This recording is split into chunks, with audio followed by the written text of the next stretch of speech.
right. Oh, it's a C4 before I got here. So we are live here on Saturday night. No. Okay. Get everybody's attention. Representative, this is not the Capitol. We will sit as we're told to sit. You could ask these guys. Love you guys. Can't wrangle that guy. So I'm going to open this meeting. It is a Marion County Board of Commissioners official meeting for House Bill 4002. It's basically a town hall. We're here today to talk about 4002, and if anybody doesn't know what that is, I bet you had it memorized up to 4001, and you don't know what 4002 is. But you're going to find out all about that today. The agenda that we're going to go through, and it's scheduled for 3 hours, but just so you don't get too sleepy on me, we're going to probably go about 45 minutes on a presentation, and then we're going to open it up for discussion and question and answers and clarification. And I see one of the representatives who's not used to sitting in commissioner meetings. You can pace in the back of the room all you want. I want to thank you all for being here. It's really important. I know I joke a lot and like to have fun, but this is a really important meeting for our community, for your cities, and for Marion County. We're going to go through the historical perspective of why we're here, what got us here. We will go into the details, and Commissioner Wilson is going to cover that background.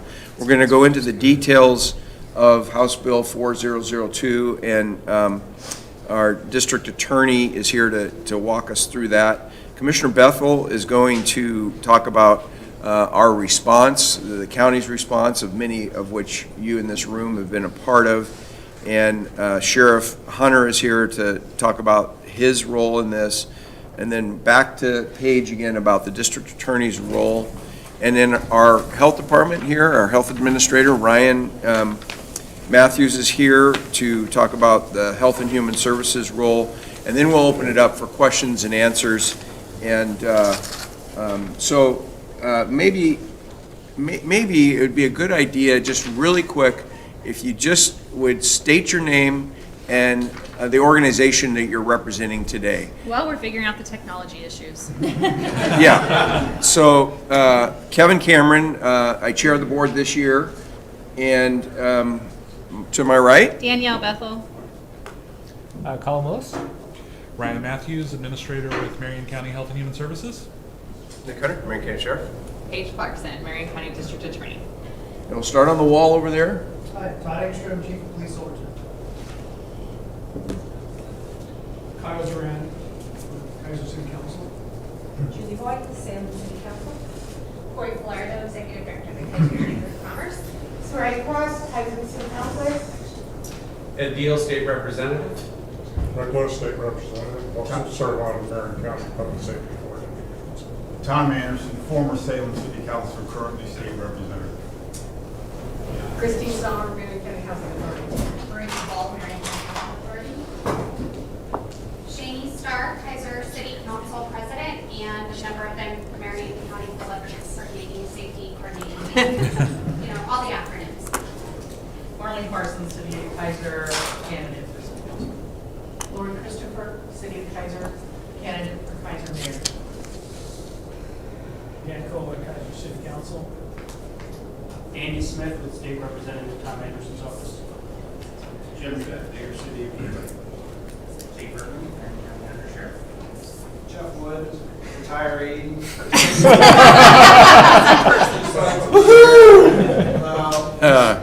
Good to see you, Jeff.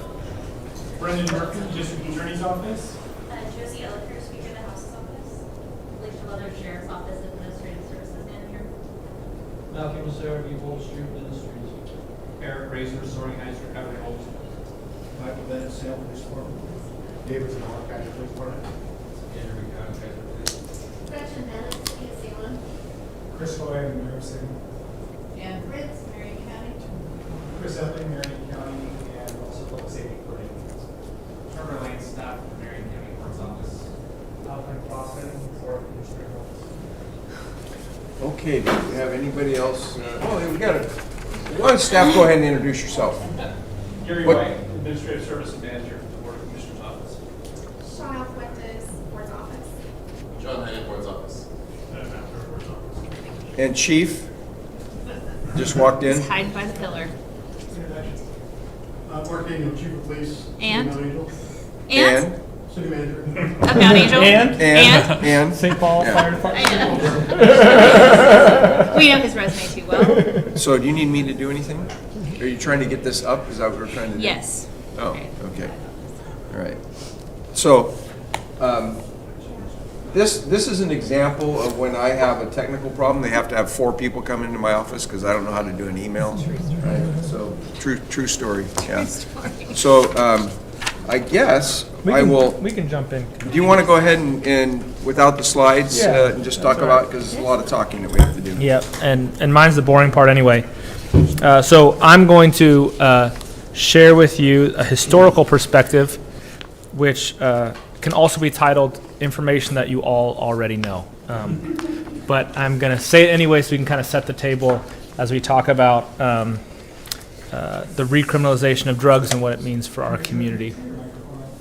Oh, I'm trying. No, it was on. You just have to speak into it. Oh, is that better or worse? Is that better? Okay, I'm sorry. Okay, so I'm going to give a little bit of a historical perspective.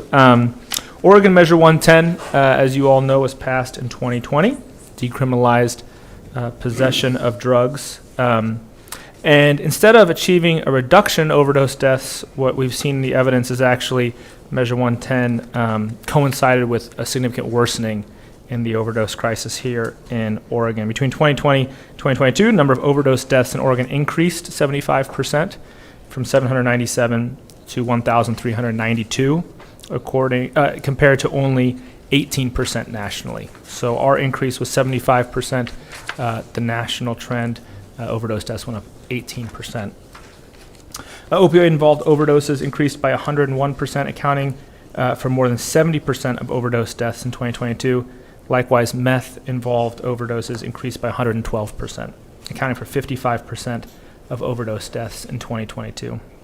We also saw an increase in violent crime, increased by 17% in Oregon since the passage of Measure 110, despite a decrease nationally during those same years.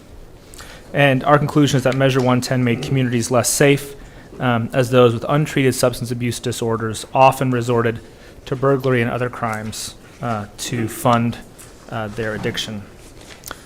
And so our conclusion is that rather than helping people get into treatment and reducing addiction in our community, helping vulnerable individuals achieve recovery, Measure 110 actually made things worse. And beside the harm done to individuals in our community who were suffering and are suffering from addiction, Measure 110 has also resulted in significant economic and reputational harm to our cities, our counties, and the state of Oregon. So all of us were supportive of the effort to recriminalize drugs. We think it's an important thing, and now our job is to implement House Bill 4002, to implement the work the legislature did in recriminalizing drugs in a way that's smart and in a way that gets folks the help that they need to reduce deaths and to reduce addiction in our community. He's not handing it over to me. That's it. He's looking All right, at me so- like, you know how to use this I microphone. think I do, but It's on when It's it's on. red. Okay, thanks. Just keep it Talk close. into it. Okay, I'll just get really close, uncomfortably close to the microphone. Just to remind you all, I'm Paige Clarkson. I'm the Marion County District Attorney, and thanks for being here. First of all, as we get sort of these slides up with regard to House Bill 4002, again, as I look around the room, I know a lot of people already know what 4002 is. I have some experts who were in the room when it passed, sitting here in the front row. But just for a quick review on that, House Bill 4002 is what everyone is referring to as the recriminalization of hard drugs in the state of Oregon, and that's really true. That's exactly what it is doing. It is moving from a Class E violation, which is less than a speeding ticket, which is what was under ballot measure 110. And really making it a crime again at an unclassified version of a misdemeanor. What that really does, as far as from a law enforcement perspective, excuse me, is that it allows police officers to re-engage with individuals who are suffering out on the street. And that's a really important piece of recriminalization. It allows our law enforcement professionals to be back with this population. They're with this population anyway, make no mistake. These are individuals that come into contact with law enforcement one way or another. But this allows our law enforcement, once again, to act as a bridge rather than a barrier to treatment, but really try to get people where they need to be in order to make them healthier. So the new misdemeanor is unique, as you can see with the slide up there, within the criminal justice system, really for 3 reasons. First of all, the legislature saw fit to actually write into this bill the opportunity at deflection. And deflection is a new term to us in Oregon. It is not something you will hear. The sheriff is giving me the side eye because it's not a term that he and I are familiar with using. We haven't been using this phrase, although we have been engaging in Marion County in this behavior for a very long time. You will hear the sheriff talk about the LEAD program momentarily. It's something that we're really proud of. We've been running it in Marion County for a long time. And because of that, the legislature really used Marion County as a model for how this should be done in other parts of the state. They took our program, heard a lot of testimony about the LEAD program throughout the legislative session, and they saw fit to create what they called pre-booking deflection. It also allows different communities, specifically counties, to decide how they want to implement this in their own communities. That's a really important part of 4002 and something that I don't think should be overlooked. Specifically, the legislature saw the need to recognize that we are 36 very unique communities and counties in this state. And what is necessary in Marion County could be very different than what is necessary in Union County or in Coos County or in Klamath County. We have different needs, we are different communities. Our community is a great example because we were already well ahead of the curve. So what we need to do here is not just keep doing LEAD, right? We have a real opportunity to expand our options. And the legislature saw that need and recognized that we had to do these individually for our own communities. So if deflection is successfully done, no criminal charges even result from that. It's an opportunity to get somebody out of the system before they're even in the system. That's really what deflection is. Also, there is a default to probation with mandatory addiction treatment. If someone is actually put in the criminal justice system for just standalone PCS, unclassified misdemeanor level, the statute actually contemplates probation as the result. Again, this isn't new to us in Marion County. This is how we were treating PCS behavior long before it was ever decriminalized. We have always used the criminal justice system as an opportunity to connect people to a healthier life. Treatment, services, an opportunity to give back to their community through community service, housing, other livability issues. We were already doing all this stuff in Marion County before Measure 110. So this is specifically written into the statute, but it's not new to us. We do this, frankly, we do it really well here in Marion County. So this is something that we take to heart, and we are designing programs around it. And then the third part that's important, and the legislature found that it was really important, that what they didn't want to see was folks who are engaging in the criminal justice system, people that are convicted of crimes, that crime doesn't become an albatross for the rest of their life. And that's where expunction comes in. That's a really fancy word for saying that their whole history, their criminal history with regard to this arrest and the conviction that follows is wiped clean. It's expunged from their record. So that individual, if they do all the things the court wants them to do, gets clean, gets treatment, gets a better life, all the things that we ask of them, they have an opportunity to go apply for housing or get a job, and they actually get to say they are not a convicted criminal. That's an honest answer to those questions when they're able to expunge or get a record wiped clean. The legislature saw that was really important, and as law enforcement professionals, we don't disagree with that. If you aren't harming other individuals, then you should have an opportunity to get clean and move forward without that hanging around your neck, and we agree with that. Then House Bill 4002 saw fit to do that. Let's see, the next slide. We're talking a little bit about deflection programs. We already clarified this a little bit. They are operated by counties, federally recognized tribal governments, so all of those individuals can apply for this money. As of the passage of the bill, 23 counties had agreed to go forward with this ask. And there is state oversight and development of best practices for local deflection programs. The Impacts Review Committee actually looked over all of those grants and have already already granted us in Marion County the money to go forward with our proposed plan. I can tell you the Grant Review Committee took a jaundiced eye to everything. It was not an automatic agreement to just let counties do what they wanted to do. They looked really long and hard, and as you can imagine, all of those applications came with varying degrees of ideas and completion of ideas. In Marion County, we have a lot more meat to the bones in our programs as opposed to some of the others. They are really in the planning stages of many of their programs. We are moving forward with really implementation. I think it's a little overzealous to say by September 1st we're going to hit the ground running, because this is still kind of building the airplane while we're flying it. But we're really confident that the airplane is going to take off, and then we're going to do our level best to make sure that we can continue those programs. So we rely on the Oregon Criminal Justice Commission to continue oversight of these programs as we run them. We are beholden to them with regard to data. We have to turn over our successes and our failures and what we are learning from that process. So we are very well aware of what the statute requires of us, and we're doing our best to make sure that we comply with all of that. Thank you, Madam DA. Thank you, Paige.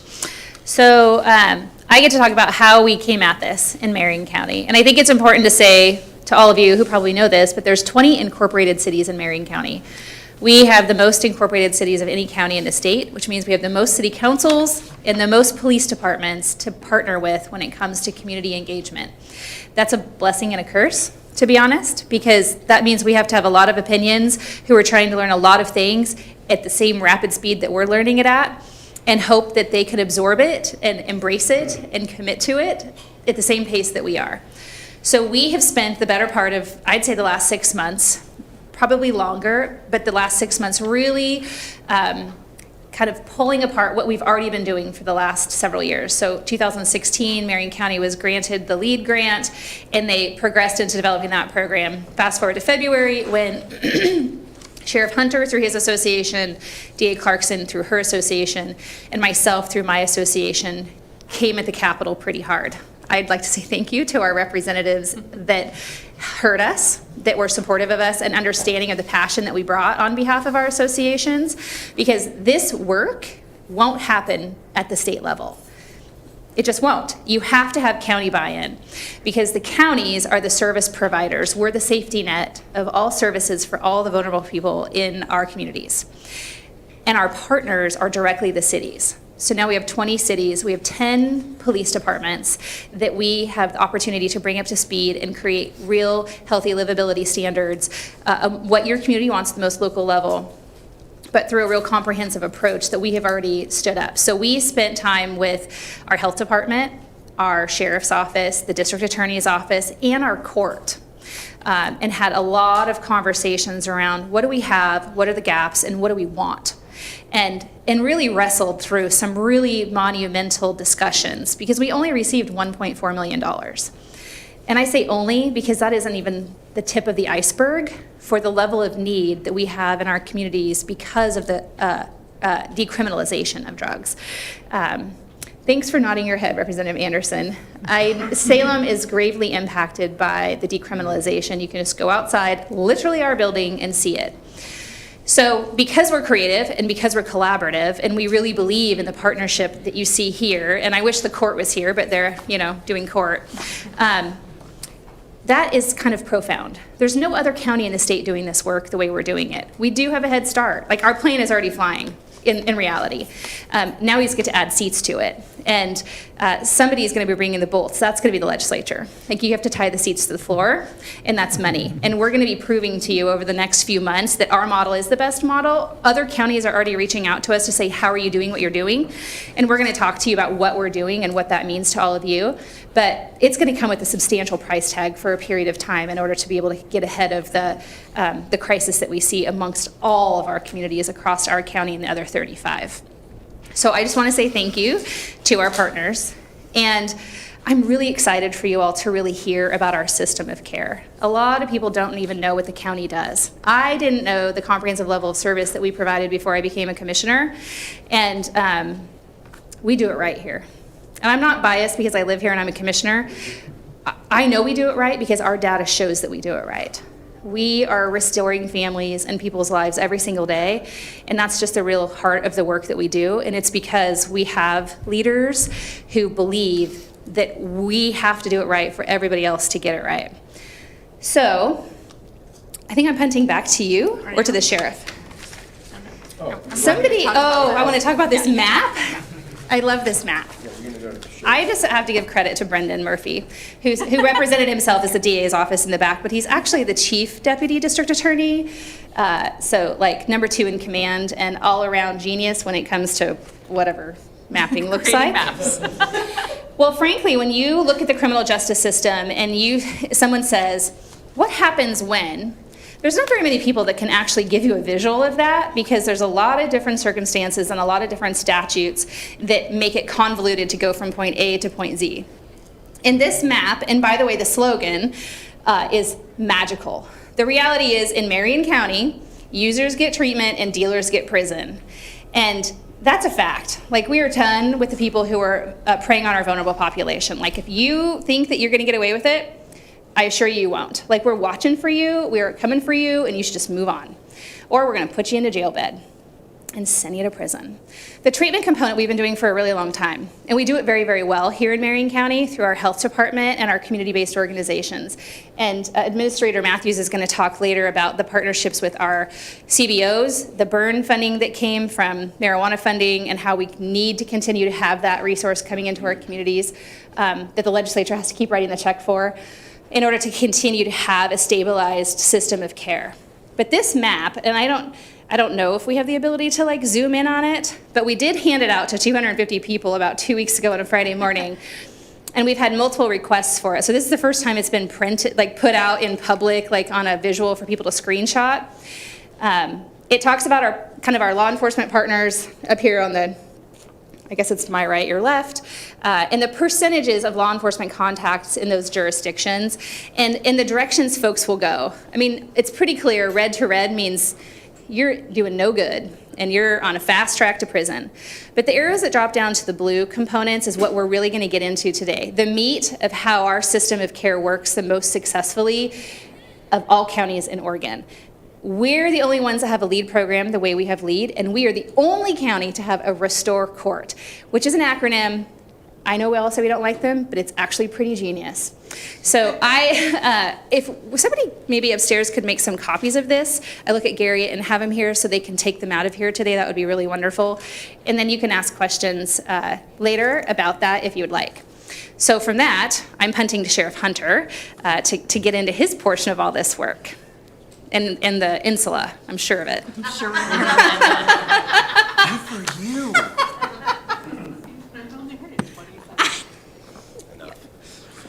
All right, I will talk into this mic and I will also sit still. We'll see. So I've got 25 minutes, I think, was what we agreed upon. 7 Literally. minutes. Like 25. Should I go like this? Everybody out here knows you have 2.5 hours. Okay, so if we get into the law enforcement side of it, just a little bit of history for those in the room that don't know. So LEAD program to us, 4002 brought about all these discussions. LEAD program to us started actually 7 years ago. So we've been doing this for quite a long time, which has allowed us to not only test what we're doing, but allows us to refine and make changes along the way.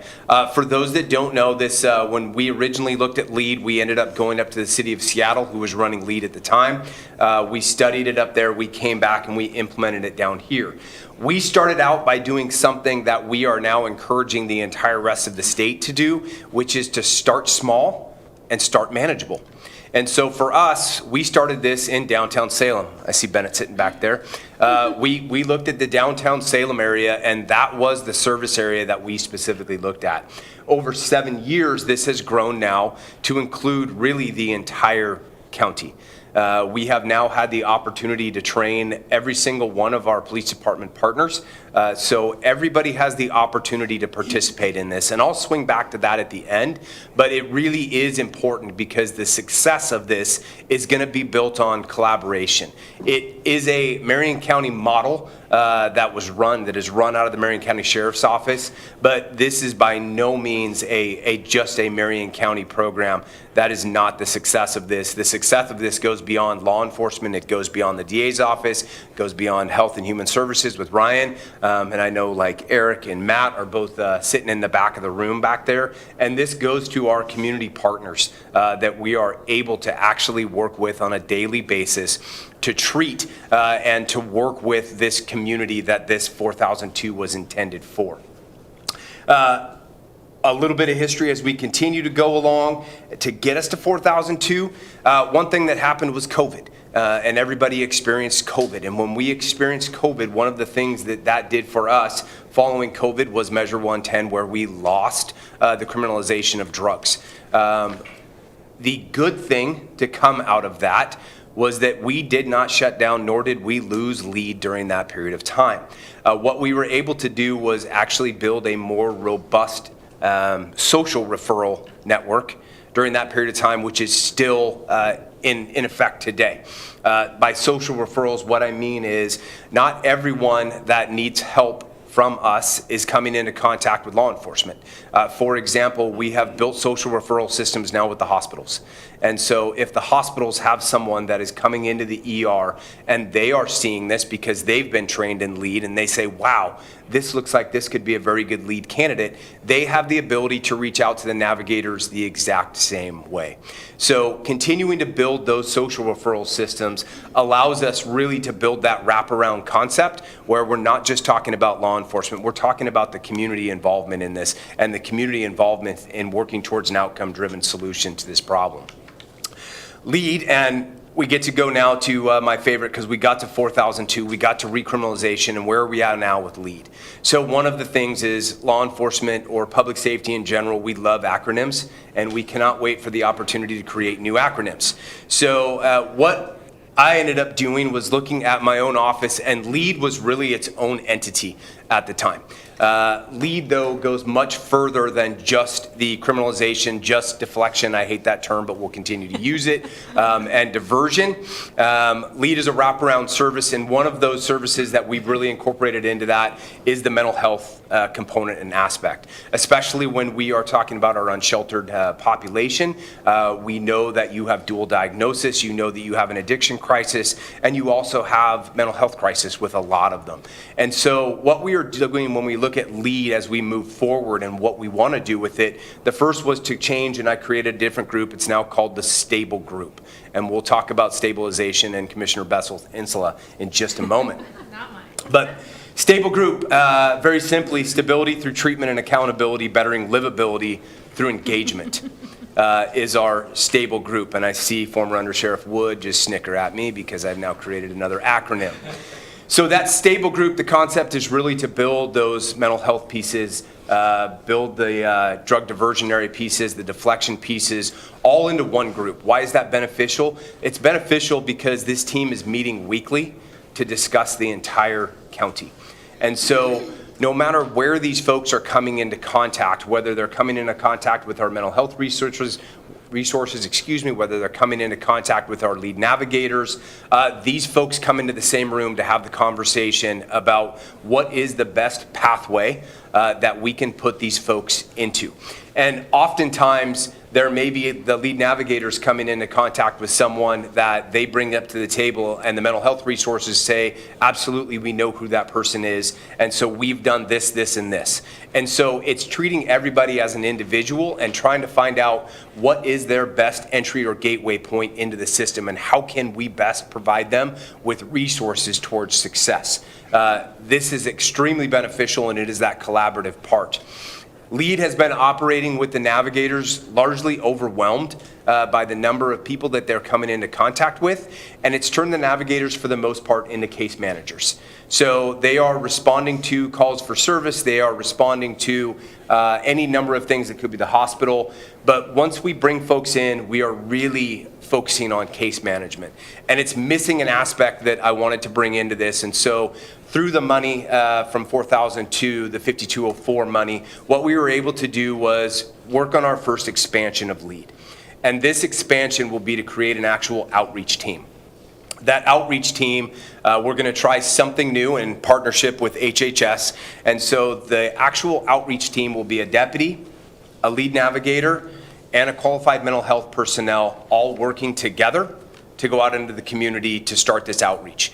And what that allows us to do is use everything that we just got in 4002 plus the resources we already have, but to come into contact with that person, first look at, do we have to look at the mental health side first, or can we look at the addiction side? Which one do we have to start with? And then you also have the law enforcement officer there who we now have a recriminalization. And we know that accountability is extremely important. That is what recriminalization does for us. But one of the things that I've been talking about a lot lately, and I want people to understand, because we separate two things and they're not separate. Separate. Compassion and accountability are actually synonymous terms. They're 100% synonymous. That is how we raise our children. That is how we do a lot of things in society, and it applies just the same right here. But when we are being compassionate, that is when we are looking at someone and we are working through behavioral change. We know behavioral change, influence, and persuasion comes from rapport. Rapport is where we get to through the mental health professional. Rapport is where we get to through our navigators. Rapport that we can't otherwise as law enforcement build. Those navigators and qualified mental health professionals can build that rapport very quickly. And now we are working on, where is the entry point for this person in the system? Is this a deflection, which means that we are just not putting them in the system at all? We are keeping them out and we are moving them to treatment? Or is it a diversion where we are actually issuing this person a citation? It is actually going to the DA's office, and then I'll let Paige talk about that more when she gets to her piece of what that looks like. But having those multiple entry points into the system is where the success comes from.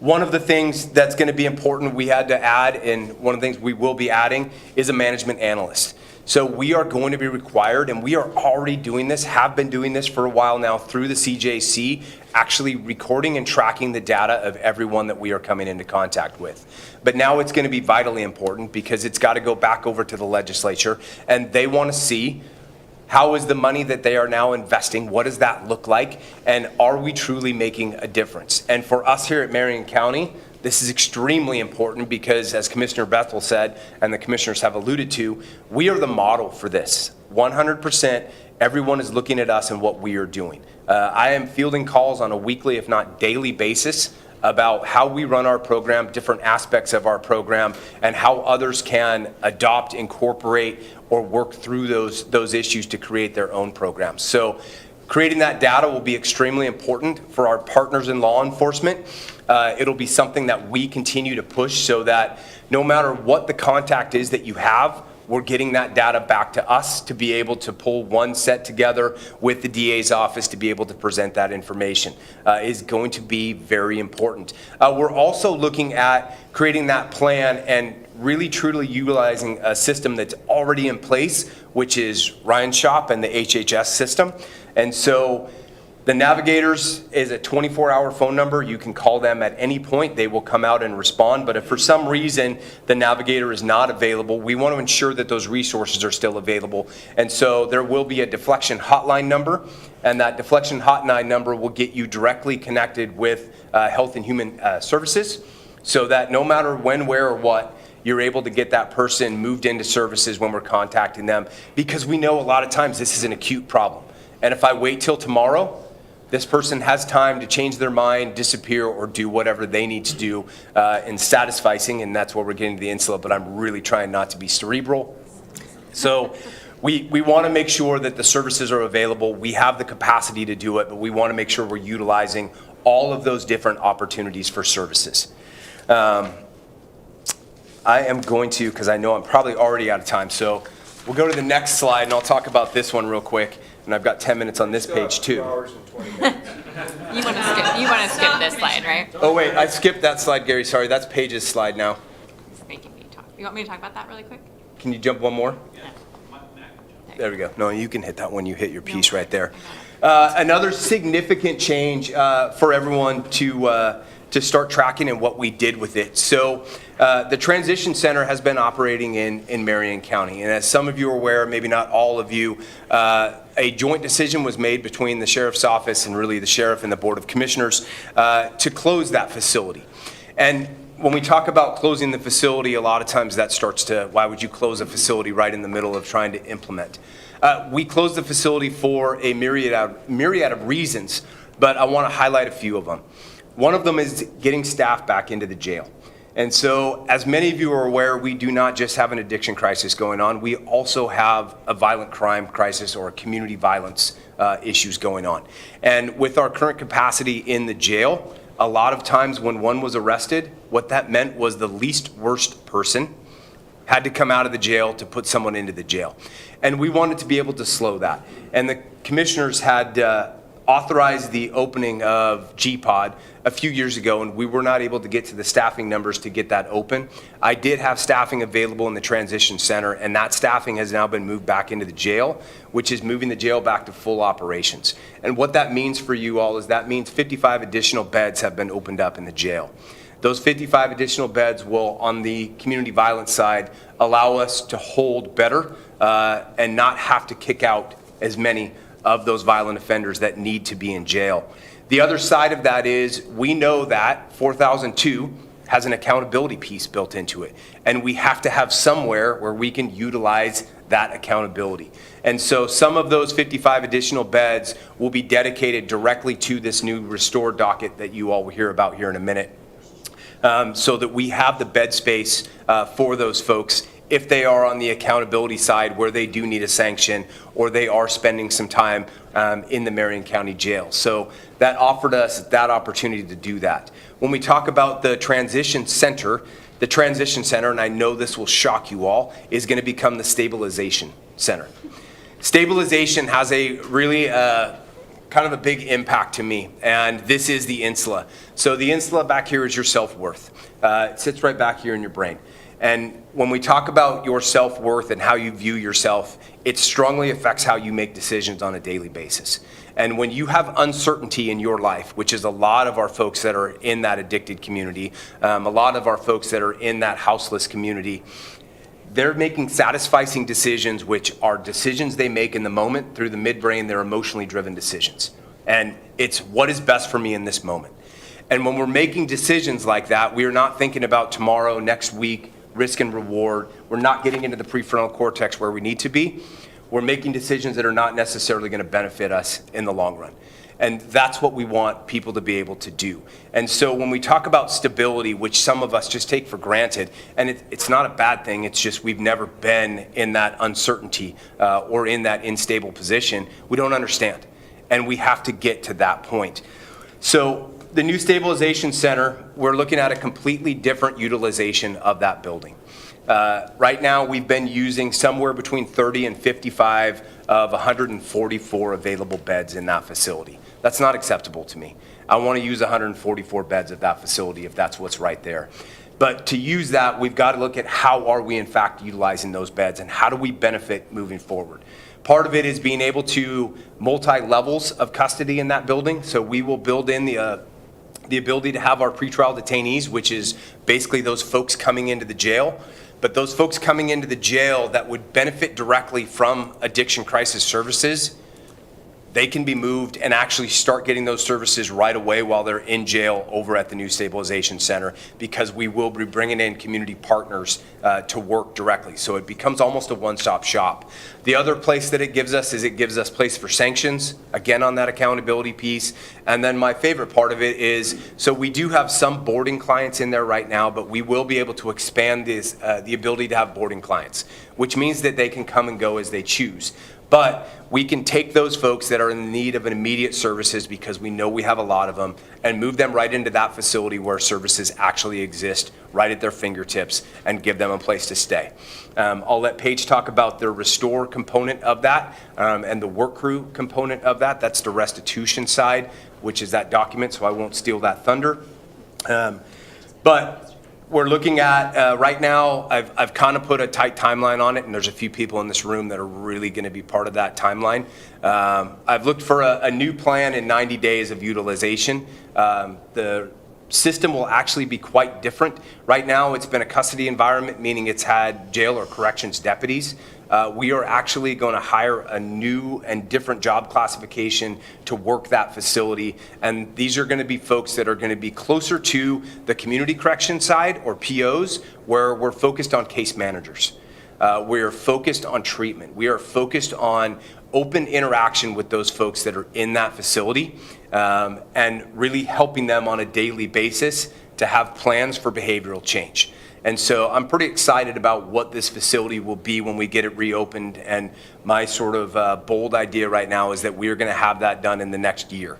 So more to come on that facility, but not only will it, again, increase our jail capacity overall, it will give folks a place where they are directly connected to services, and services are really at their fingertips, which should benefit this community. I know I have well gone over my 10 minutes, and I appreciate you all hanging out at me. My undersheriff is nodding at me, so at this point, I am passing it back to the DA. It's kind of like state of the county. I know how this works. That's right. I think it's me, yes? Yes. Okay. Here we go. So here's what you can tell from what has already happened. And I think it's important to point out what you've already heard today. We are in a very unique position in Marion County in that we already have LEAD. And so we are already in that deflection space. We've been there for almost really 8 years now, 10 years worth of planning when we first went to Seattle. So we are already firmly in that deflection space already. And so all these other counties, most of whom have to start from scratch, we're already flying that plane really, really well here. And so what you can tell from the folks that are up here, and I think my partners up here deserve a lot of credit for the fact that we decided that we could do more. We could be better. We could utilize this money through these impacts grants, through this legislative disbursement, through 4002, and do something even greater than what all these other communities are having to start, because we're already there. So what you've heard is really credit goes to the sheriff for being creative, thinking out of the box, using resources we already have in what was the work center or the transition center, making it a stabilization center. You have that stability program. I call that sort of LEAD plus, right? We're expanding what we can do with our LEAD resources. You have my partners over here to my right, commissioners and our Health and Human Services Director, who are like, yes, tell us what to do, bring us along, we will get this out there. So LEAD plus for my office, for the sheriff's office means that stability and that process. For my office, it means what are we doing with individuals that do not otherwise qualify for LEAD? LEAD, remember, is outside the criminal justice system. To operate outside of the criminal justice system, you really cannot owe restitution to a live human victim. And we have a lot of individuals in our community that the reason they are in the criminal justice system is they are choosing to harm others' property. We're not talking about violence or physical assaults, where they are choosing to harm others' property, either through theft or burglary or vehicle theft. They are choosing criminal mischief, for example, damaging other properties, and it is an outgrowth of their substance use disorder. So because of their addiction and because of the throes of what that causes, they are committing other crimes that are causing property damage to victims in our community. When you are in a deflection program like LEAD, there is no process by which we can force that individual. Remember, because we're outside of the criminal justice system, there is no process by which we can force that person to make their victim whole again, to get them the restitution that they need. So they cannot participate in the LEAD program. It just isn't for them. So we looked at that population, and it's a big population, and said, what can we do with that group? And I've been doing this job a very, very long time, a quarter of a century or more. And what I can tell you is when we work with victims of property crime, a lot of times what we hear is, one, I just want my money back for my punched ignition or my broken window or the damage they did to my garage. I just want to be able to be made whole. That's number one. Number two that they tell us, in vast majority, is I want them to get help so they don't ever do this to somebody else. So we know we have this subset of a population where we want to make our victims whole. That is the whole reason that my office exists, is to help victims of crime. We want to do that. And number two, we want to still try to get services to individuals. That's the whole point of 4002 in this recriminalization. So we have a population that we are putting through our Restore Court, which is a really pretty acronym, as long as we're describing that, that stands for Restitution and Treatment en route to Expungement. What that means is we have a large population of individuals who, because of their substance use disorder, are committing crimes against other people, causing property damage, and those people need restitution. But if these individuals get into this court and they do what they need to do, they go to treatment, they get healthier. We're doing wraparound services with Health and Human Services. We have the court signed up for this program. We are working very collaboratively with our presiding judge, Prawl, here at the Marion County Courts, and she and 2 judges here in Marion County are committed to working this court with us. Those judges are going to keep these folks accountable, right, in a very compassionate way to make sure that they are doing that treatment. They are getting those services. We are connecting them to housing. We're getting the services that they need, but also that they have an opportunity to work off their restitution through Restore Crews, which is a really fancy way of work crew. It's not forced work, by the way. These are individuals who, because of their participation in this court, they are voluntarily committing to work off their restitution. And so when they enter these Restore Crews and they do community service, they're doing 2 things. One, they're earning their money back to pay their victim and make their victim whole, which is a huge priority, as I stated, for us. But number 2, they're giving back to the community from which they stole from, right? They are having an opportunity to give back and make whole other parts of our community. Think things like park cleanup or graffiti abatement, right? That's the kind of stuff that these Restore Crews are going to do. So in collaboration with our courts, in collaboration with our sheriff's office, who is going to help us run those Restore Crews, and in collaboration with Health and Human Services, who are going to provide the treatment in these courts, we are accomplishing all of these things. I know I have the legislative ear here, and so I do want to point out that one of the issues that we have at the legislature that we've been discussing is a shortage in defense attorneys to actually manage these cases. This particular Restore Court, we are working sort of outside of that particular problem. So we are working with our courts and our defense attorneys, and very much like a treatment court, they are committing defense services to those courts. So 1 or 2 defense attorneys will actually represent a whole bunch of people that are eligible for that court and eligible for those services. So these are individuals who will have the benefit of giving back to their community, paying restitution they might otherwise not have a job or resources to do. And at the end of all of that, they will receive expungement of the entirety of the crime that got them there to begin with. So we're not just talking about the PCS, that they are otherwise eligible for expunction under the statute. We are willing to expunge their entire property offense that brought them to this place before us. That benefit to these individuals is not afforded to them anywhere else under the statute. This is sort of a contractual arrangement that we are engaging between my office, the courts, and this offender. That if they do all of these things, they will gain this huge benefit. And I think I used the word albatross before, that albatross of a criminal conviction around their neck.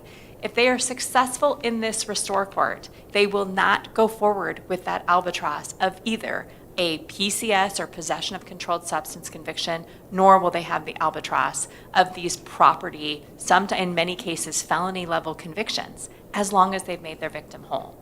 So this is an opportunity for us to really allow individuals to give back and make more than just their victim whole, to help make their community better again. And so those are really our Restore Court basics. Obviously, failure, we don't always talk about that in situations like this, but obviously failure will result in convictions and a much more traditional result in the criminal justice system. But our hope is that many people who choose this option will also see this again as one more bridge that Marion County is affording them that really isn't afforded anywhere else. This was all part of our application to the Criminal Justice Commission and the Impacts Grant Committee. It was all part of what we are receiving our grant funds for.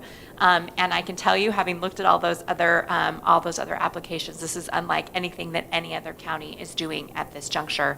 I think that Commissioner Bethel called Brendan Murphy a genius back there, and he is. This is really Brendan Murphy, Chief Deputy Brendan Murphy brainchild. He really looked at these populations and tried to assess how can we do better? How can we do more with this money? And I think in a couple of years, we'll be back in front of the legislature, and people are going to be looking at this Restore Court as a model, again, going forward, just like our LEAD program has been. Fantastic. Key cornerstone. I think we're going over to our. We are. Before you jump in, though, Sure. I just want to say really quickly before we pivot to Ryan, because I think this is a really crucial bridge. When the Criminal Justice Commission reviewed our application, they wanted to deny it. They poked holes in it, saying it was too law enforcement heavy, that we had too much public safety involved in it.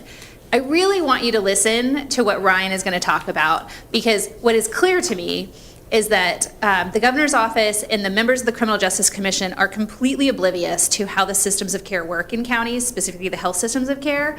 Like, I've told her this, it's not a secret. Like, learn your systems of care. Stop poking holes in things that actually exist. Ryan's going to provide you the exact example as to why our application will succeed. It's because of him. So, thank you. Well, you heard it. No. Well, I know everybody's done a great job of holding their questions to us. I know we've gone a little bit over. I forgot to say It's on. at the beginning to write down your questions. It's on. Yeah, I'll get a little bit closer. I guess I was untruthful when I said we'd be done in 45 minutes. I know. I was saying we've already exceeded it, so we're doing our best here. Right, we blame it on the sheriff. It's because Paige talked too much. Yeah, sure. So one of the things I do want to start with really is, talking to my peers in other counties as they've sort of heard about the deflection money that's coming down and trying to figure out how to develop something like we have here in Marion County, is you really see how we've sort of been doing it differently for the better part of, 15 years or so that I think back to my time with Marion County, is how closely we collaborate between our public safety system and our healthcare system. And it just sort of comes natural for us to have the DA, the sheriff, the health department working together to try to figure out what's the best way to support our community, what's the best way to get positive outcomes. We know that we have shared goals, and we have individuals who intersect both systems quite frequently. And I think that, hearing some of the challenges that other counties are having currently as they're trying to figure out how to develop something, it really goes back to the collaboration and the relationships. And we're really fortunate that leaders, even that predate us, that really put in the time and the work that laid the foundation for what we have now, makes it really easy for us to come together and try to work through a system, and you see the workflows, and then from our perspective, it becomes like, great, they've done a great job developing their side of the public safety system, but the single point of failure could be the healthcare system if we're not ready for those handoffs. So that's really, what I want to talk about today is I think deflection can only succeed if the ultimate goal is that people can get access to services. And while Measure 110 had very, very little positive to say about it, one thing I do want to say is that the investments that were made in addiction treatment services across the state, and certainly in Marion County, from the funding that was identified by Measure 110 and that was granted by the legislature, it has made a massive difference in terms of the capacity. I've been in the healthcare space for 20 years. Throughout that time, substance use treatment was just not supported financially. It was, the reimbursement rates for services were a fraction of what it was for mental health, physical health. The lack of funding really negated the ability for organizations to develop the kind of capacity that we need. And as we've seen in our community, the increased demand for services has grown, and finally we've got some funding that's laying the foundation for what we need to do to be able to actually serve our community. And so I think, because we've had these past couple years building up our infrastructure, not only with the Health and Human Services Department, but also our partners. I mean, we've got partners in the back of the room here that are critical to this. Some of our Measure 110 funding has been granted to community-based organizations like Soaring Heights that are out there doing great work and great partnerships. And I do want to acknowledge our other Behavioral Health Resource Network, which stands for BURN. I guess I have my own acronyms too that I can throw out there.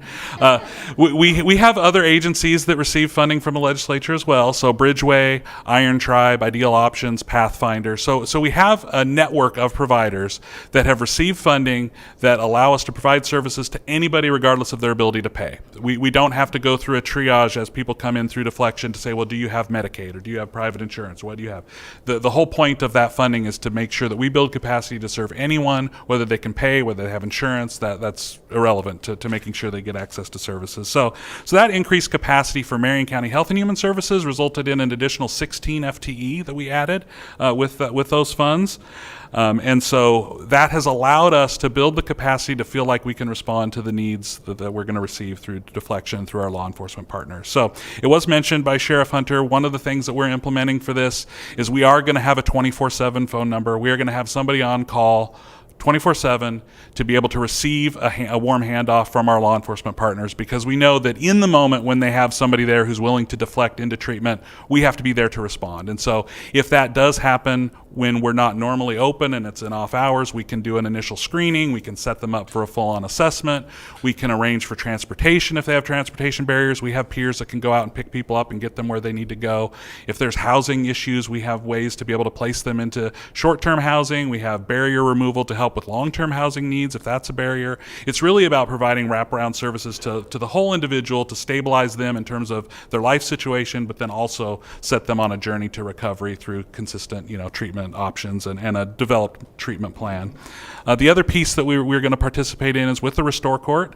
What we've seen with some other similar dockets that have been developed in Marion County is having that health provider there to be able to provide the judge with updates on whether or not people are participating in treatment. Are they actively making their appointments? Does anything need to be altered in terms of, on the accountability side if they're sort of not following through with their obligations? We will be staffing the Restore Court and have a certified addiction treatment counselor there for all of those meetings as well. So we really feel like that extra participation will be helpful for the outcomes.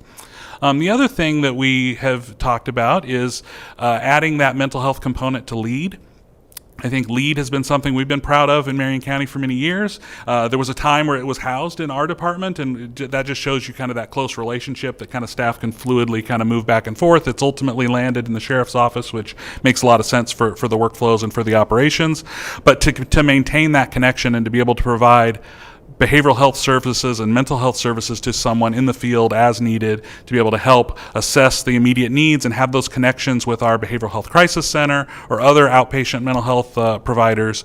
We feel like that's going to be an added resource for that outreach team, and we're happy to participate and staff that. I think that, it's really important to remember that the needs of individuals are not siloed. I think that, unfortunately, a lot of times the funding is very siloed. You get funding for addictions, you get funding for mental health.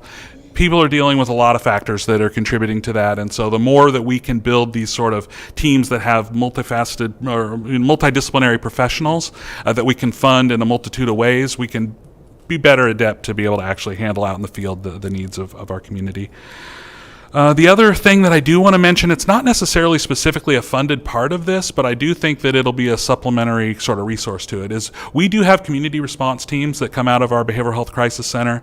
Those are teams that we staff 24/7, and they are a blended team of a certified addiction recovery mentor and a qualified mental health associate or professional. And those they can be called out from our crisis center at any day, any time, appropriately to a law enforcement encounter. So this is a relatively new team. I think it's kind of replaced what you may have heard previously was our mobile crisis team. So it's kind of a slightly different model based on some funding changes through Oregon Health Authority and through Medicaid. But we really see that as people are encountering individuals that we know need help, and we really want to try to avoid, incarceration, criminal justice entry into those systems, that our community response teams, if it's a safe environment where somebody's willing to consent to our arrival and involvement, we can have that team show up there. They can help with transportation, with a multitude of needs. We have transitional treatment beds and housing available for people that need that. And so as long as people are willing to consent to treatment with us, there's a lot of wraparound services and supports that we're able to provide to them. And then let's see, I guess we want to go on to our next page there. We do have our list of addiction treatment services, and we've got our hotline there on the page. I don't know if you were coming in next to the refreshments. We did have some pamphlets, some flyers. There were some palm cards there that have a QR code that takes you to our website with our services, but also has that 24/7 phone number on there. So that might be something you might want to grab as a resource. Note that it won't be effective until September 1st, because that's when House Bill 4002 is implemented in terms of that 24/7 hotline. But we are really hoping to be able to identify people that really need access to services, and we want to be here to provide those services. So don't be shy about passing that number around and making the call if you feel like you encounter somebody that really needs the assistance. Can you just unpack that a Sure. little bit on what does that mean? Who should be calling? What are they calling for? What does that look like? Yeah, I mean, my assumption is if it's a deflection-related referral, I'm assuming it's coming through a law enforcement partner of some sort. So whether that is one of our different police agencies, the sheriff's office, if you encounter someone and you feel like what they need is to be deflected into services rather than pursuing, on the law enforcement side. I mean, obviously there's going to be rules in place about when or not you're going to press charges and work through the DA and go through lead.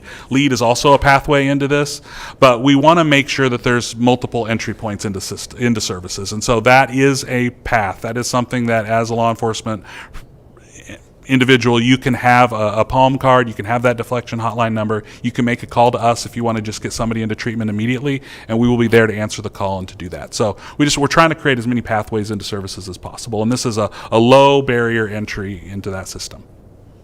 Thank you, Ryan. Yeah. So I just want to wrap up on this part of kind of our presentation before Commissioner Cameron punts it to questions. Out front is a little business card. I hope everybody here takes one or many, because I think that this is going to be a very, very valuable asset. What I have learned over the last 4 years is that people just don't know what services exist and how to get to them. We're working really, really hard to create the open sign here. Any door is open to you if you need a system of care of some kind.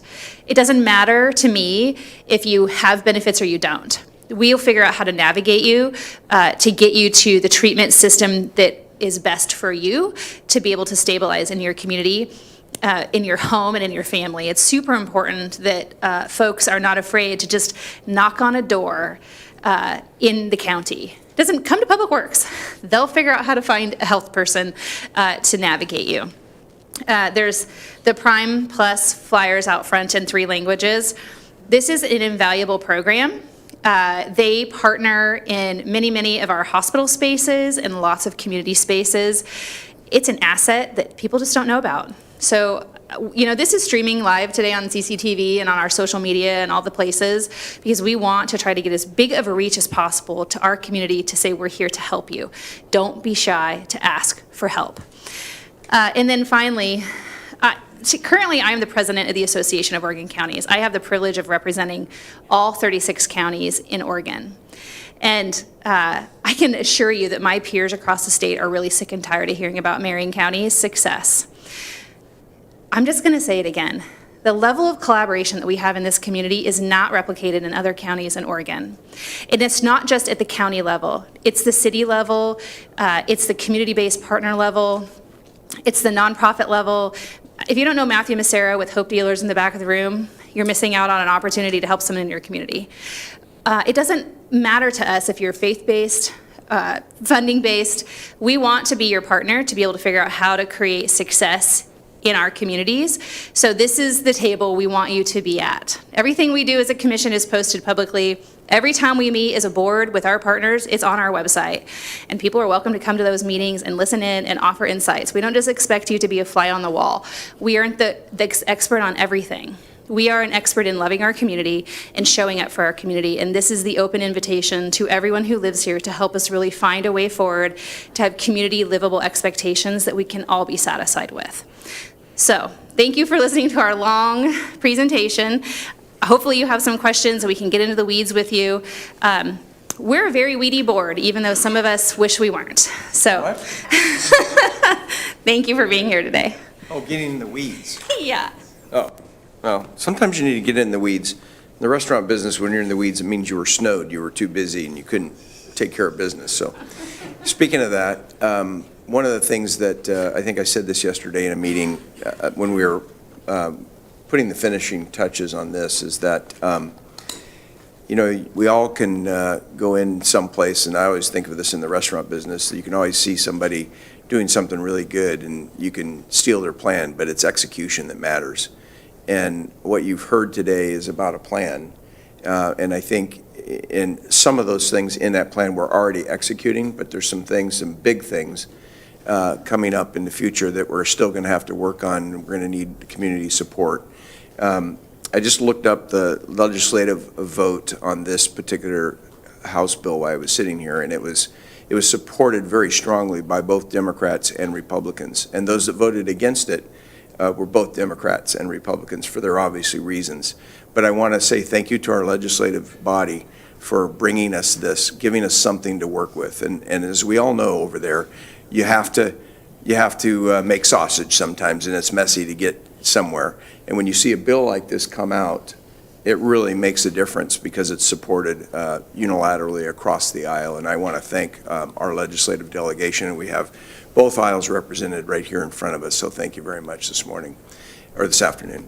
So with that, I want to open it up for questions and answers. And Gary's got a portable mic, and we got one. Actually, you have to go to each side. We have one or other side. You can just go up, and that way your question is recorded, and we will do the best that we can to answer that question or get back to you with an answer in the future. So, Commissioner Cameron, if I may, I'd like to maybe hear from local law enforcement first, if anybody has a question about implementing this, because you guys are going to be the ones actually, and gals, on the ground running into folks. And does what we presented here make sense to you, or do you have questions? And if the answer is no, it all makes sense, no questions, that's fabulous. But I want to give you all an opportunity first. Yeah. Well, I can help with that as well. As far as law enforcement, we're working directly with law enforcement to make sure, as far as lead implementation, they already are all trained on that. So that's already running, and there's no change on September 1. As far as restore court, right now there's nothing that they need to do differently. Eventually, there may be some other training for law enforcement with regard to how to get people into that court, but we have lists of individuals that we're going to be able to fill that court with to begin with. So they'll have plenty of contact from us. I know that we've been fairly communicative in email as of late as well, so they'll get a lot more information that way as well. Is that true, Chief Daniels? No questions? wow. Okay. Great. Well, does anyone else have any questions? All right. Representative Anderson, welcome. Thank you very much, Commissioners, and I agree with what you said, Commissioner Cameron, and I'm very happy to be here with Representatives Deal and Lewis, because we did work hard on this to make this a bipartisan effort, because what we are interested in is what is best for the people of our community, and I think we've done that. Now, here's my question. If, and it's a big if in the legislature, especially with the revenue forecast coming out next week, if there's a way we could get you more money, what would you use it for, and how much would you need other than everything you can get? I heard they only need $1.4 million. It's funny, you heard that wrong. I'm looking at the sheriff first, because I think we have some challenges to get that stabilization center. I can't remember all the names. Yeah, I think the one of what I was laying out is scalable. And based on the current funding, this is the scale that we're at. But we know that the crisis of the community is still going to exceed our scale. Just absolutely will. There's no doubt about that. And so looking for, as we continue to build this and then demonstrate the success back into you all of what this looks like, continuing to fund the scalable side of that to make it bigger, to give us the opportunity to add additional navigators, to add additional resources. I want to answer that in the future. And as one who helped pass justice reinvestment in the state of Oregon, another bipartisan bill, that we still use that money. I'm talking about the future, because you gave us the money. We're going to have to continue to work in the future. Here, I've been gone for 10 years, and I have to go over there every 2 years and educate a whole bunch of new people why justice reinvestment works and funding it. So I think anything you can do towards the future, Representative, to educate new people. I think you're going to turn over probably a third of the legislature this time, and they're going to come in and go, what's 4002, right? What is justice reinvestment? So I think educating your peers in the future. Wait, before we move on, Commissioner Cameron, one thing that I think Paige didn't mention this, but it's super important. That restore court, I think our initial docket is 50 individuals. That's correct, yeah. And we have something like five or 750. 600 unrepresented individuals who are currently charged with property crimes in Marion County. So I think that's an area where, as Commissioner Cameron said, there's absolute room to increase the scale. I think, we're going to make some good progress there. But this, it took us 3 years to get into this mess, or 4 years to get into this mess. There's a big backlog of folks who need to move through this system. Well, I do think it highlights the fact that, it goes probably without saying in this room, but this is not a magic wand, right? Like, you're not going to be able to look around on September 1 and be like, oh, everything's great, like everything's fixed. But that's not what's going to happen. We know our lessons from LEAD. We started very small. Our programs here are starting very small. We're hoping to show success so we can go back and say, this is what we need to build on. This is what we need to scale. The Restore Court is just one piece of that. In order to run Restore Court, we need 2 POs. And we can't fund those POs beyond what we've got right now. That's just for the 60 people we hope to get in to begin with.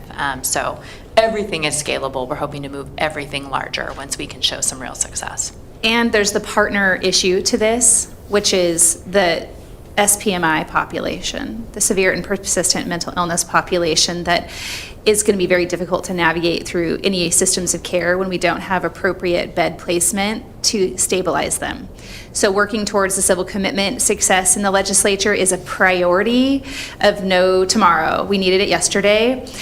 Investing and getting the Oregon Health Authority to fund facility investments and really learning the practical reality of what a facility is. We keep hearing them talk about how we need community-based placements.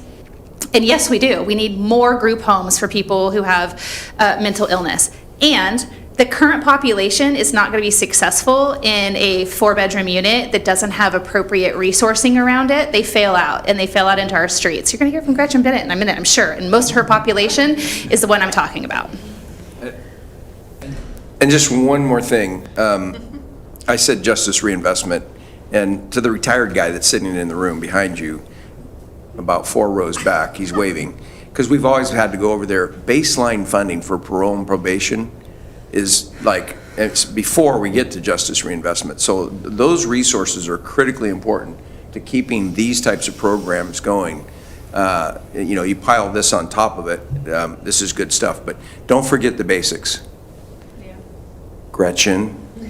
Thank you. Hi, Gretchen Bennett, City of Salem. I'm staff. And I was building on something the sheriff was talking about, but this might be a question for Ryan. Sheriff, you spoke about that back part of the brain and folks being lost back there. And Insula. I couldn't remember the word. And I'm thinking about that moment, Ryan, you spoke of consent to services.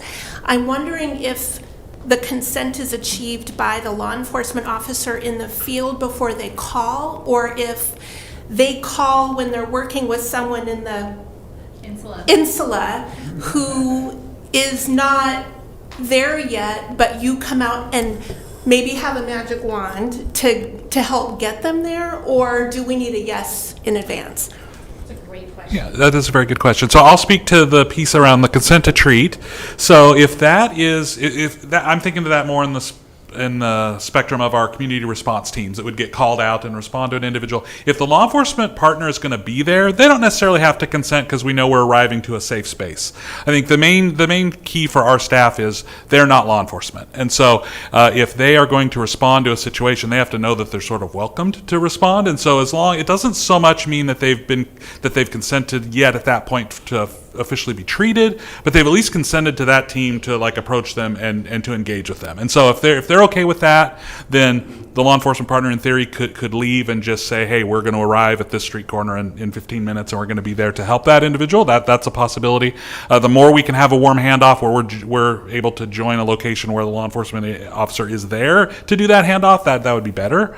But it's really more around employee safety for our health providers is mainly the main key. If there's a hostility and unwillingness to want to engage, we don't want to put them alone in an environment where they're going to be trying to go up to that individual. So that's what we're really trying to avoid.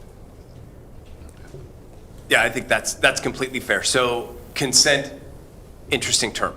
So when we talk about consent, this is the accountability side that's put back in. So the idea is to deflect that person. We want that person to want to get services. The problem is, and you can go back to where I was talking about behavioral change, influence and persuasion. And at times, if that influence and persuasion, if that person doesn't want to make a change, they won't make a change. And so that is where accountability now allows us to have additional tools that if you're not ready in this moment, it's okay, we still care about you and we want to get you to a point that you are in fact ready. But that is the point where you may actually receive that citation now, you may actually go to jail, you could get put into the system where, and Commissioner Cameron hit it very well, that was a point I should have hit when Rep. Anderson asked that question, is we saw a cut in our community corrections funding. And those community corrections deputies are going to play a very integral role into this because a lot of people forget that that's what they do.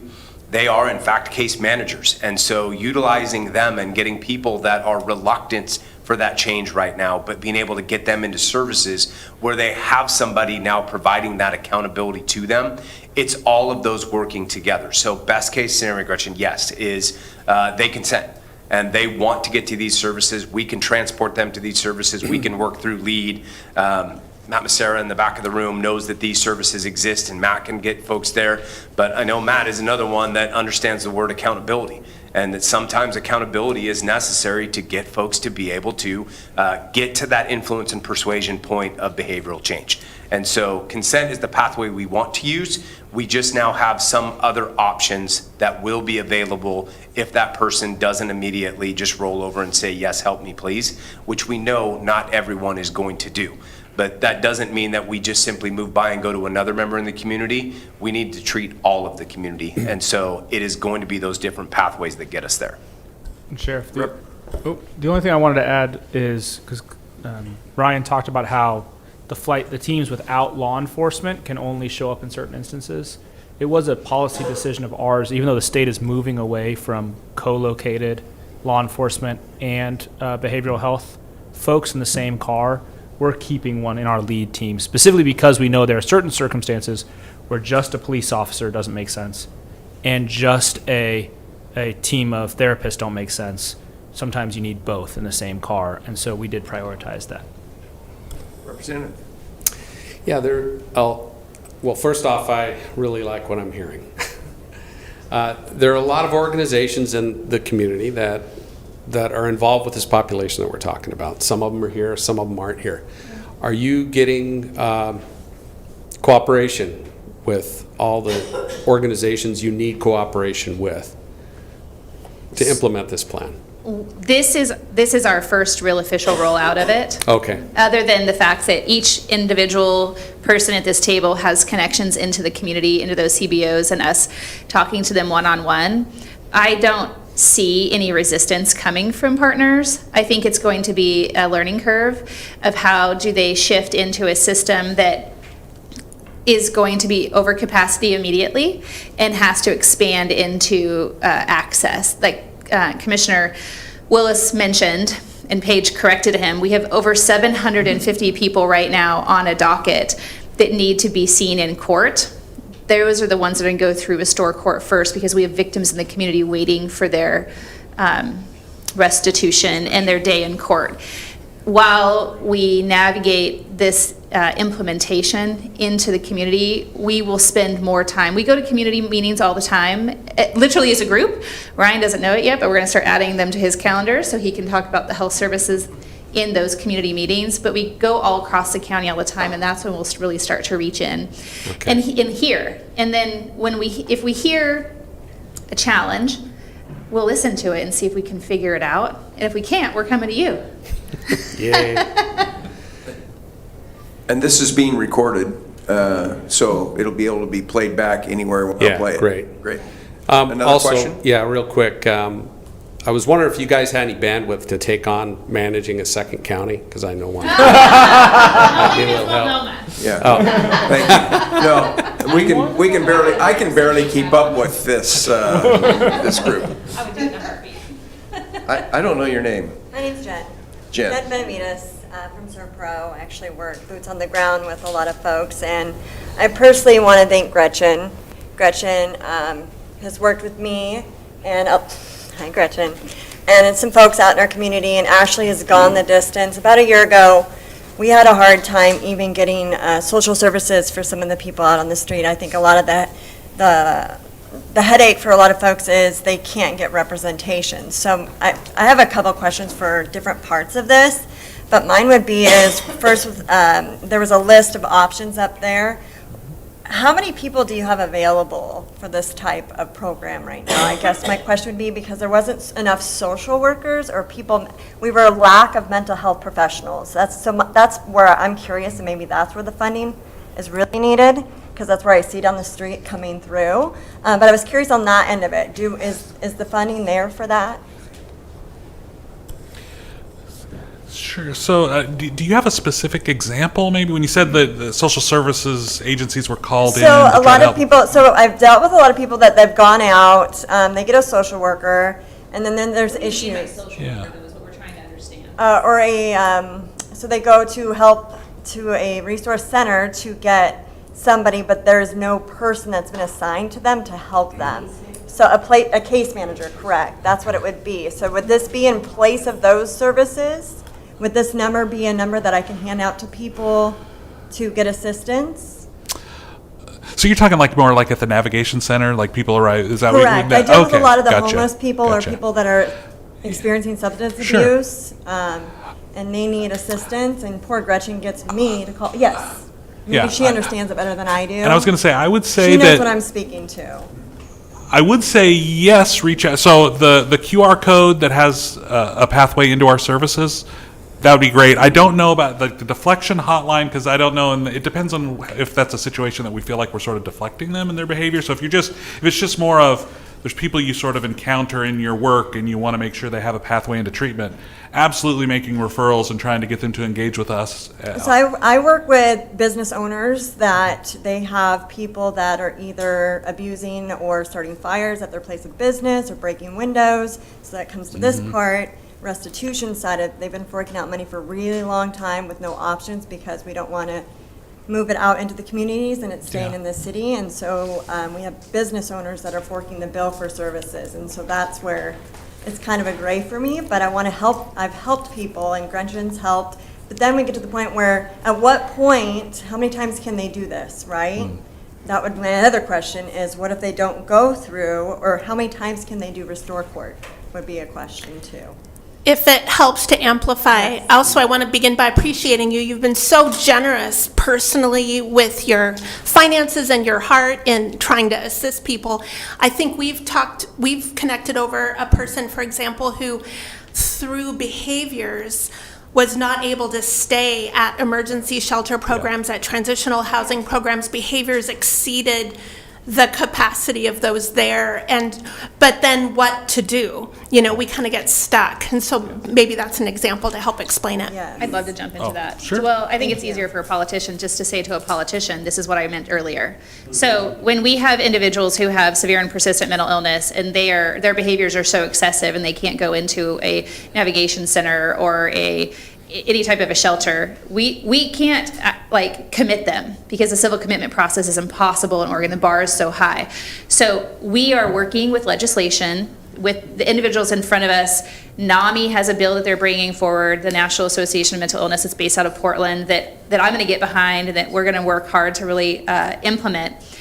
We're not there yet for those individuals. This system is on the lower end of individuals who have behaviors. It's more criminal related behaviors because of their addiction.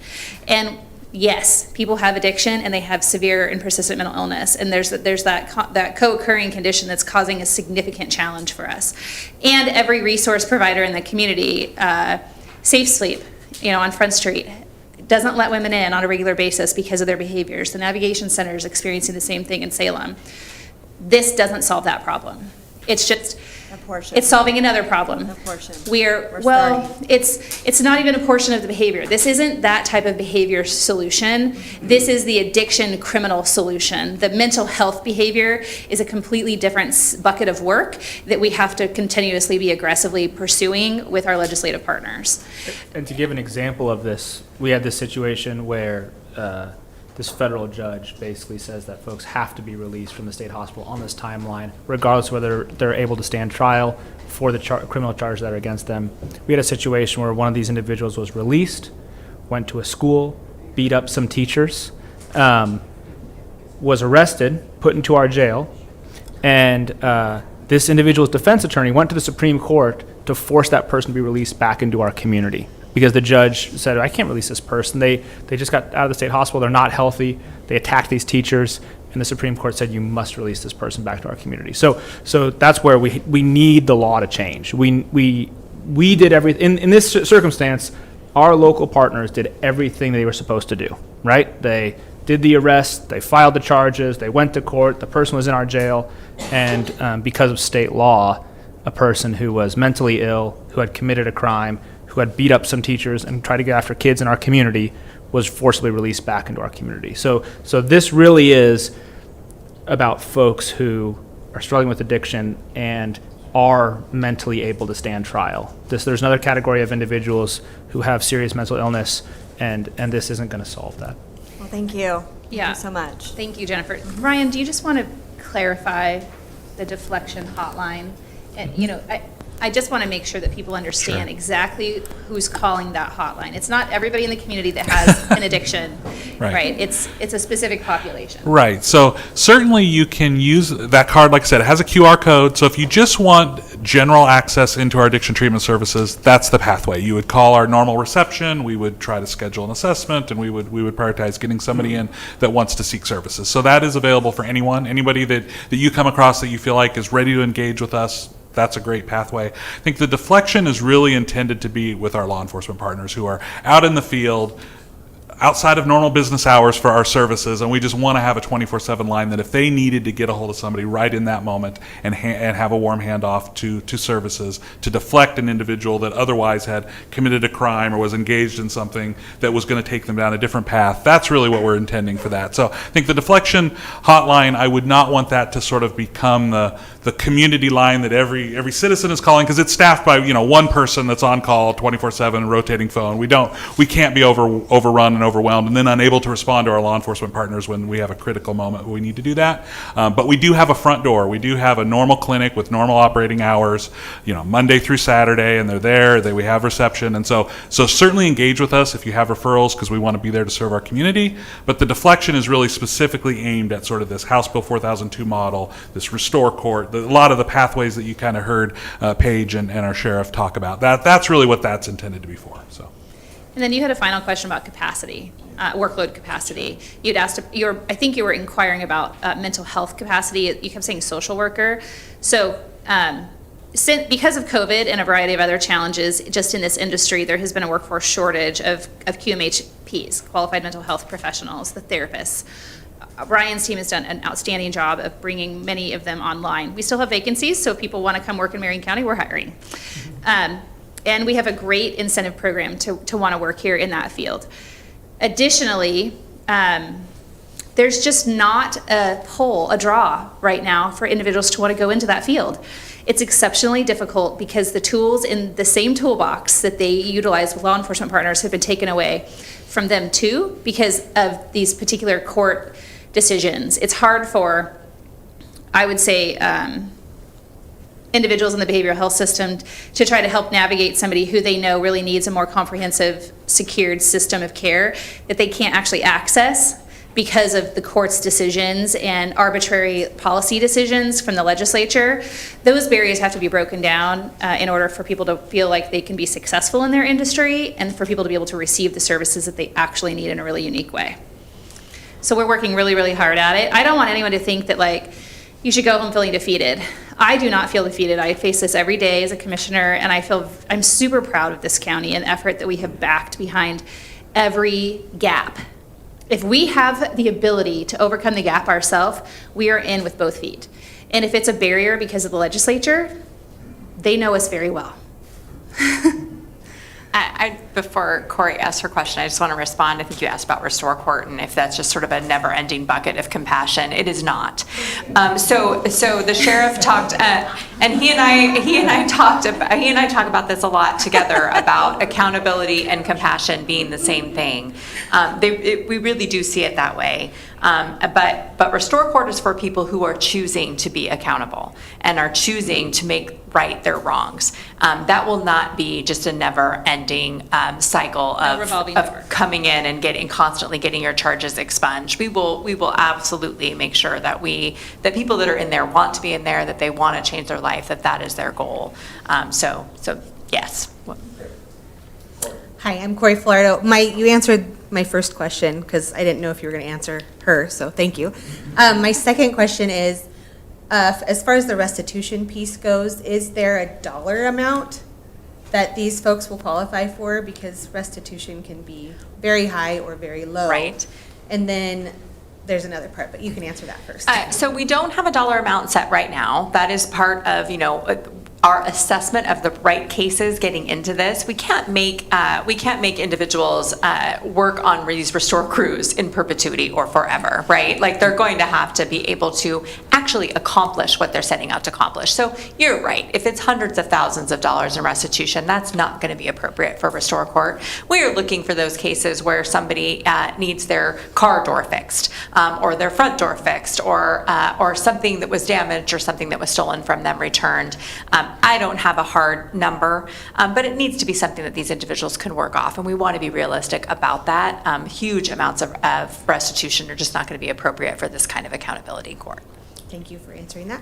My second question is, in my experience in working in drug court, it is not a cookie cutter answer. Right. So how does that restore program work for those individuals? Because person A might need a year and a half, but person B could be 2 to 6 months. Again, so how do you fix that? So much like LEAD, Restore Court is going to be very person-centered, right? Which is why we have judges involved. The judges that we have involved are specialty court judges. They understand this process. One is a former prosecutor, one is a former drug court a judge out at the juvenile level.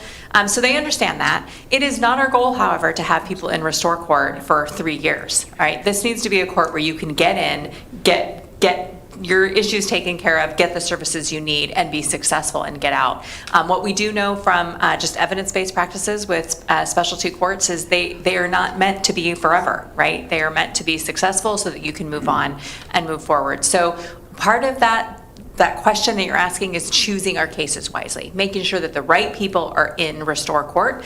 I think we have the right table assembled of experts to kind of make those decisions and put the right cases there. Okay, and my last question is, those of us who donate to the Marion County Reentry Initiative, is any of that money going to go into this? Probably not, because we need it over there. Yeah. Okay. Yeah, Again, when we talk about the base funding that the legislature needs to consistently maintain, the reason we have the MCRI breakfast is because we don't have consistent funding from the legislature, and parole and probation is one of our most superior programs in this effort to stabilize communities and families. So while it would be lovely to have, if you want to make more money come into that space, maybe we'll consider it, but currently it's to backfill the systems of need that we have right now. Well, it's for things that we can't use tax money to pay for. I think that's really that's really what it's so for. If somebody needs eyeglasses that's going through parole and probation, that type of thing. Yeah. Thank you.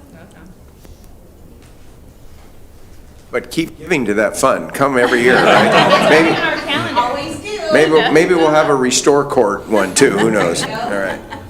Any other questions? Okay. Be a hero and adjourn the meeting. I'm just going to say that this thing, it's again being recorded. We would love for you to share this video out. And as you process this, if you're anything like me, you're going to listen to this conversation, and we're going to send you home with these packets so you can get this information. The commissioner's email is at the back of the packet, but also the administrator, Ryan, and the sheriff, Nick, and the DA, Paige, are available to be interactive with all of you to navigate this. And I just am going to ask you to be patient. This is brand new. And I know that our community is suffering and frustrated. I'm a member of that community. And I am a big firm believer that yesterday was when we should have did this and not tomorrow. But it's going to take us time to do it right. And we want to do it right so that way we don't have to keep sending people back through that system because it's very expensive. Thank you for your partnership in Marion County and for being here today. Oh, just kidding, he came back. I saw you run out of here, Chief. I was too slow to stand up. Would you mind a quick little comment? I Please. don't have a question. Okay. You know, the people sitting up here at this bench, they're from Multnomah County, or excuse me, Multnomah. I worked for Portland for 27 years. Sorry, Marion County. This is the program, and they're excited about this program, but I wanted to speak on behalf, because Commissioner Willis asked what the law enforcement perspective was, so I thought, I need to step up. So, and I think we have at least 5, 6 of the law enforcement agencies here in this room. I think we're excited about this. We're really excited about this. Like I said, I spent 27 years with Portland, most of that working in downtown, Old Town Portland, arresting drug dealers. And I arrested one lady 3 times in one shift. Yeah. It was just this revolving door. There was nothing on the back end of that. And I hope, and I'm confident that there's something on the back end of this that's going to help solve a little bit of this problem. It's a huge problem. There's going to be a lot of bugs in this system, but at Silverton, and I think I speak for the other officers in the room, we're excited about this. We're excited that now we have a little bit of teeth to hold people accountable and to get them into services. So Thank you. That means a lot to us. We actually have someone else coming to the microphone. And before we adjourn, I had actually asked the sheriff, I think yesterday, and this is a quick reminder listening to the chief, the Senate Bill 48, catch and release. I really think it's important that you touch on that component and the lack of impact this will have. Okay, so Matthew, go right ahead, and then the sheriff, whoever he is, will talk. Yeah, I just wanted to give accolades to you all and the efforts that you put into this, because I believe that this is going to be a significant start to the healing of our community, and that it would translate around the state completely. And the partnership that we have with multiple law enforcement agencies, I love it, because as we were talking about last night, we talk about bridging the gap. Well, I want to just revisit that and say that the bridge has been constructed well, and there's good traffic flow both ways. And what it's been producing is amazing outcomes for the betterment of our community from all over the community, housed community, unhoused community alike, and being able to partner with many of the services that are offered through Marion County, ATS, ABH, Her Place, Marion County Sheriffs, and many others, Psychiatric Crisis Center. It's amazing being able to reach this community in a positive way. So I just want to thank you all and encourage you into your continued efforts. Thank you. Thank you. Okay, so the commissioner wanted to talk about Senate Bill 48 real quick, and it is probably a very interesting topic for everyone.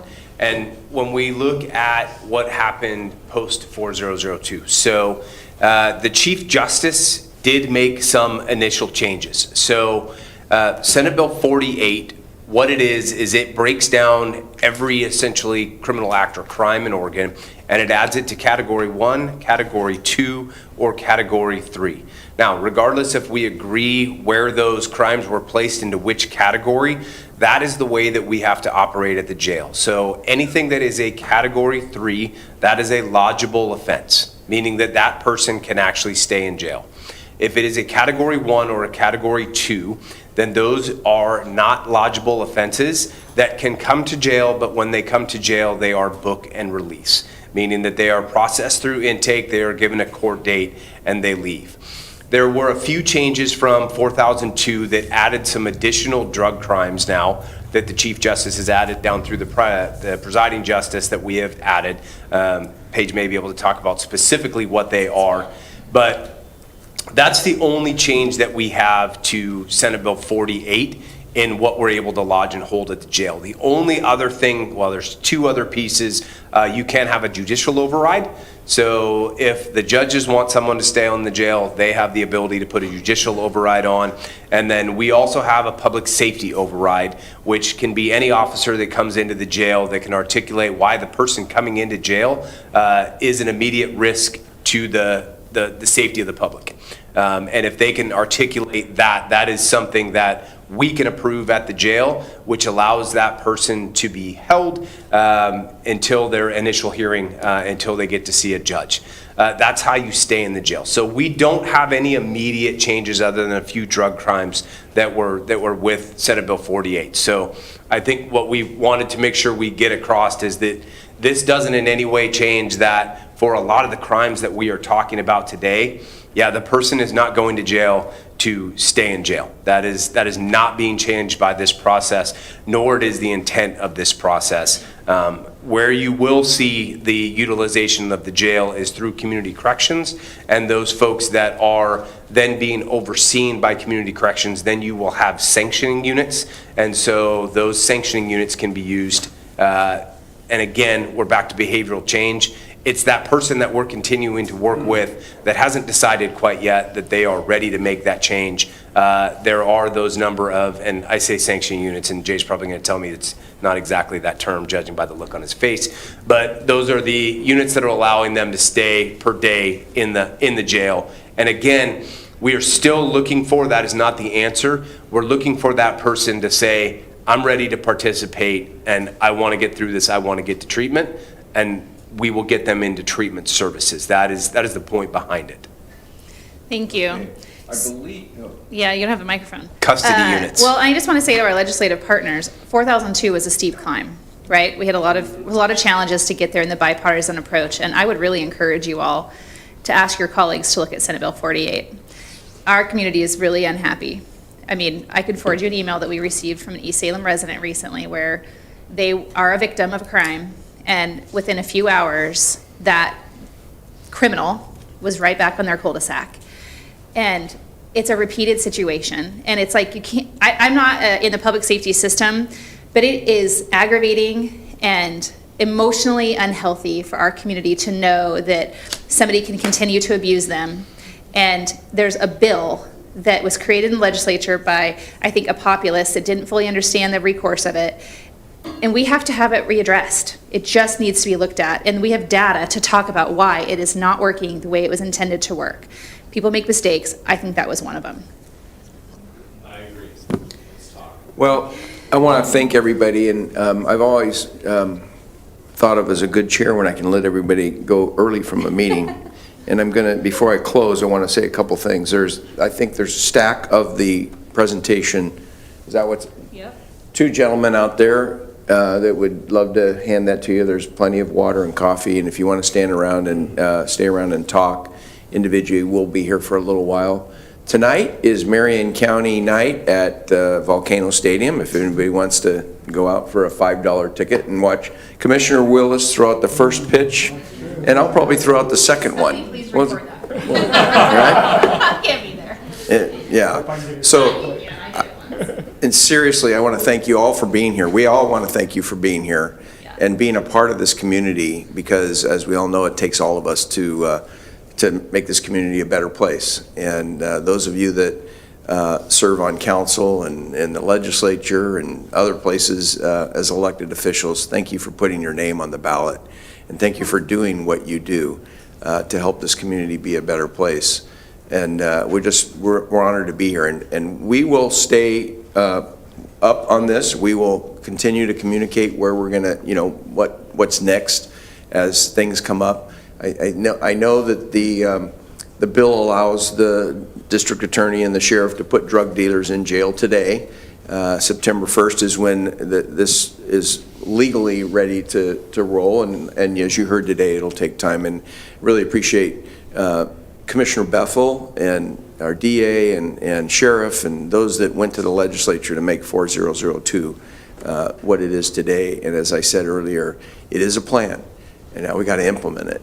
And so that'll be the key test is how well we can implement it over a period of time. So thank you so much for being here, and look forward to seeing you back in this room for an update maybe soon, in the 6 months or whatever. Yeah. All right, we will adjourn.